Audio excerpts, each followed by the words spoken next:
ঠিক আছে, জয় শ্রী গুরুদেব। তাহলে প্রথমত শ্রী গুরুদেব যা বলবেন সেই অনুসারে চলতে হবে। আর গুরুদেব যদি শাস্ত্রীয় সিদ্ধান্তের পথের গুরুদেব হয় তাহলে সেই গুরুদেবের ক্ষেত্রে বললেন, গুরুমুখ পদ্ম বাক্য হৃদয়ে করিয়া ঐক্য আরণা মনে করিও আশা, মন্ত্রমূলং গুরুবাক্যং এবং সব ছাড়ি গুরু আজ্ঞা বলবৎ। গুরুদেবের কথা তোমাকে শুনতে হবে। এবার শাস্ত্রীয় সিদ্ধান্ত অনুসারে বর্তমানে যে পরিস্থিতি, তাতে যদি আমরা সংসার রূপ দুঃখের সাগরকে উত্তীর্ণ করতে চাই, আজ যদি আনন্দময় গোবিন্দের চরণে পৌঁছাতে চাই, তাহলে আমাদেরকে আমাদের যা পরিস্থিতি বর্তমানে আমি দেখছি, তাতে যে কোনো পরিস্থিতিতে গলার মালা খোলা যাবে না, আর হরিনাম যেন বন্ধ না হয়। কি বলো বুঝেছ? হাজার লোকে হাজার কথা বলবে, এটা স্বাভাবিক। সেই দিকে না তাকিয়ে এবং সেই কথা না শুনে আমার শ্রী গুরুদেব কি বললেন এবং আমাদের শাস্ত্র কি বললেন, বিচার করিয়া মনে ভক্তিরস আস্বাদনে মধ্যস্থ ভাগবত পুরাণ। ভাগবত একটু দেখে নেবে, যদি না পারো ভাগবত পর গিয়া বৈষ্ণবের স্থানে কোনো বৈষ্ণবকে জিজ্ঞাসা করে নেবে। আর সব থেকে ভালো হয় শ্রী গুরুদেবকে তার থেকে জেনে নেওয়া। কারণ আমি দেখেছি নানান জনে নানা কথা বলে, কিন্তু রীতিমতো হরিভক্তি বিলাস আদি গ্রন্থ বলছেন, তুমি যত বই আছে তোমার জানা নিয়ে আসো, আমি শ্লোকের মধ্যে থেকে বলে দেবো। সেখানে বলছেন, অনাচারী ব্যভিচারী সবাই তুলসীর মালা পড়বে। আর হরিনামের ক্ষেত্রে বললেন, ন নিয়ম ন কাল ন দেশ, এ কোনো কিছুর অপেক্ষা রাখে না। খাইতে শুইতে যথা তথা নাম লয়, দেশ কাল নিয়ম নাই সর্বসিদ্ধি। নিয়মই তো নাই হরিনামের ক্ষেত্রে।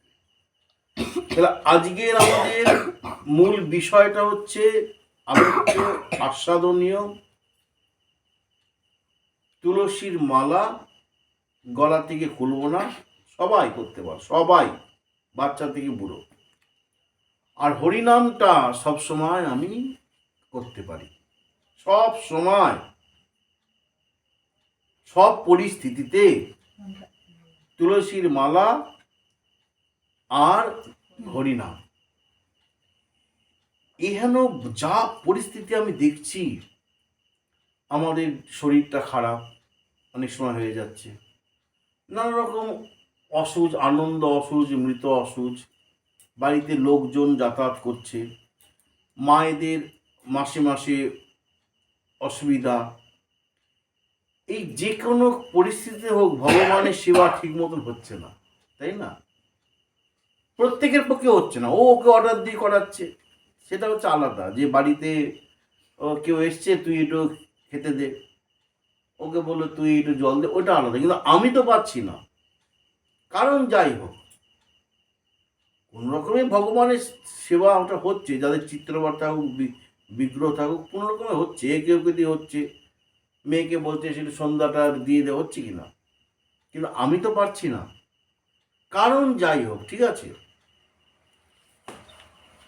কিন্তু তা বলে কি জীবনটা নষ্ট করলে তো হবে না। দুর্লভ মানব দেহ, এই দেহ বড় দুর্লভ। কোটি জন্মের তপস্যার পর এই দেহ লাভ হয়, এবং শাস্ত্র বলছেন 84 লক্ষ দেহ ভ্রমণ করতে করতে তবে গিয়ে মনুষ্য দেহ পেয়েছে। একে তো নষ্ট করতে দেওয়া যায় না। নরতনু ভজনের মূল, কৃষ্ণ ভজিবার তরে সংসারে আইল। তাহলে অন্যান্য দেহে কৃষ্ণ ভজন হয় না, একমাত্র কৃষ্ণ ভজন হয় মানব দেহে। তাহলে আমি সেই মানব দেহ পেয়ে যদি কৃষ্ণ ভজন না করি তাহলে কি হবে? মহাজন বলছেন, কৃষ্ণ ভজিবার তরে সংসারে আইনু, মিছে মায়ায় বদ্ধ হয়ে বৃক্ষ সম হইনু, ফল রূপে পুত্র কন্যা ডাল ভাঙি পড়ে, কাল রূপে সংসারেতে ভক্তি বাসা করে। বলে না, কি আমার কাল এলো রে, হ্যাঁ বলে না, কালির জ্বালা। তাহলে এই কালের জ্বালার হাত থেকে বাঁচতে হলে, কলিকাল না, আমাদেরকে ভগবানের নাম করতে হবে। মহাজন বলছেন, ভজন তো অনেক কিছু নিয়ে ভজন আমরা বুঝবো না। চৈতন্য চৈতামৃতে বলছেন, ভজনের মধ্যে শ্রেষ্ঠ নববিধা ভক্তি, কৃষ্ণ প্রেম, কৃষ্ণ দিতে ধরে মহাশক্তি, তার মধ্যে সর্বশ্রেষ্ঠ হরিনাম সংকীর্তন, নিরপরাধে লইলে নাম পায় প্রেমধন। ভগবানকে পাওয়ার পথ হচ্ছে ভগবানের নাম, কিন্তু নিরপরাধ হতে হবে, অর্থাৎ কাউকে দুঃখ কষ্ট না দেওয়া, সাধুগুরু বৈষ্ণবকে অসম্মান না করা, ইত্যাদি ইত্যাদি নিয়ে হরিনাম করতে হবে। মানে আর কিছু ভজনের বোঝো বা না বুঝো, হরিনামটা করতে হবে, এটা বুঝে নাও। কি বললেন?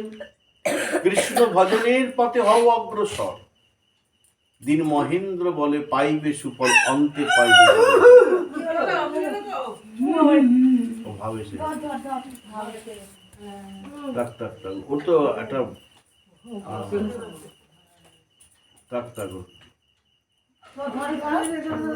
ও মালা, ওর মানে এটা অন্য জগতের তো, তা ও এখন মালা কিছুদিন দরকার নেই।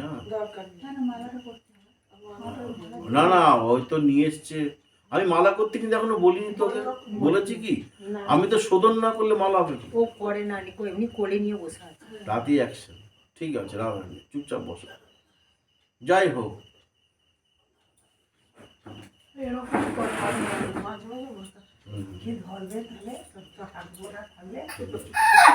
আচ্ছা ঠিক আছে, একটু অফ করে, এটা অফ করে দেখো। হ্যাঁ, ওইটা ওইটা ওইটা ওইটা ওইটা